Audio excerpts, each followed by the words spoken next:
ಈಗ ಸುಧಾಕರ್ ಅವ್ರಿಗೆ ಟಿಕೆಟ್ ಕೊಡಲ್ಲ ಅಂತ ಹೇಳಲಿಲ್ಲ, ಕೊಡ್ತೀನಿ ಅಂತಲೂ ಹೇಳಲಿಲ್ಲ. ಅದನ್ನೆಲ್ಲ ಕೊಡೋ ಅಂಥವ್ರು ಪಾರ್ಟಿಯ ಹೈಕಮಾಂಡು. ಪಾರ್ಟಿ ಈಗಾಗಲೇ ಅದನ್ನು ಸರ್ವೆ ಮಾಡ್ತಾ ಇದ್ದಾರೆ. ಅಲ್ಲಿ ಗೆಲ್ಲೋ ಅಂಥದ್ದು ಯಾರು ಸಮರ್ಥರಿದ್ದಾರೆ ಆ ಸಮರ್ಥರಿಗೆ ಟಿಕೆಟ್ ಕೊಡೋ ಅಂಥದ್ದು BJPಯ ಒಂದು ಸಿದ್ಧಾಂತ. ಅದನ್ನು ನಮ್ಮ ಕೇಂದ್ರದ ನಾಯಕರು ನಮ್ಮ ರಾಜ್ಯದ ಜೊತೆ ಚರ್ಚೆ ಮಾಡಿ ಕೊಡ್ತಾರೆ. ಇನ್ನೂ ಆ ಥರದ್ದು ಯಾವುದೂ ಚರ್ಚೆ ಪ್ರಾರಂಭ ಆಗಿಲ್ಲ.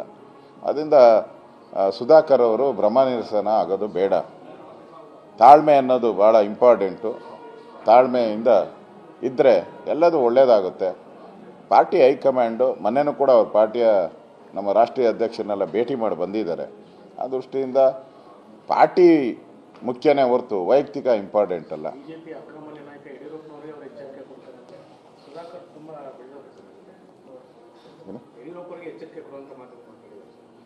ನಾನು ಹೇಳಿದ್ನಲ್ಲ, ಟಿಕೆಟ್ ಕೊಡೋ ಅಂಥದ್ದು ಎಲ್ಲನೂ ಪಾರ್ಟಿ ಹೈಕಮಾಂಡ್ ಸೇರಿದಂಥದ್ದು. ಅದರಿಂದ ಪಾರ್ಟಿ ಹೈಕಮಾಂಡ್ ಏನು ತೀರ್ಮಾನ ಮಾಡುತ್ತೋ ಅದು ಫೈನಲ್.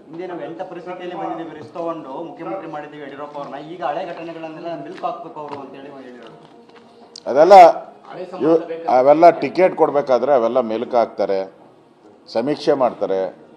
ಗೆಲ್ಲೋ ಮಾನದಂಡ ಇಂಪಾರ್ಟೆಂಟ್ ಆಗುತ್ತೆ. ಆ ಮಾನದಂಡದ ಮೇಲೆ ಟಿಕೆಟ್ ಕೊಡುವಂಥದ್ದು.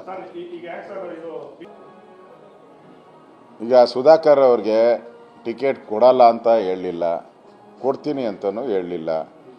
ಅದನ್ನೆಲ್ಲ ಕೊಡೋ ಅಂಥವ್ರು ಪಾರ್ಟಿಯ ಹೈಕಮಾಂಡು.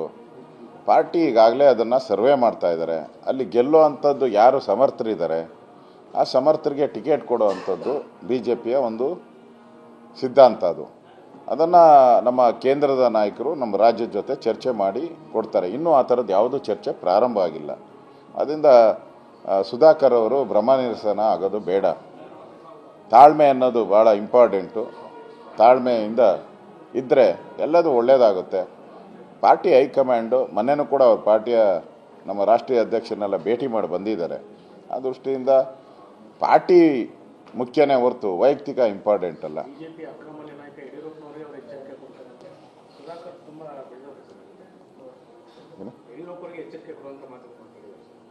ನಾನು ಹೇಳಿದ್ನಲ್ಲ, ಟಿಕೆಟ್ ಕೊಡೋ ಅಂಥದ್ದು ಎಲ್ಲನೂ ಪಾರ್ಟಿ ಹೈಕಮಾಂಡ್ ಸೇರಿದಂಥದ್ದು. ಅದರಿಂದ ಪಾರ್ಟಿ ಹೈಕಮಾಂಡ್ ಏನು ತೀರ್ಮಾನ ಮಾಡುತ್ತೋ ಅದು ಫೈನಲ್.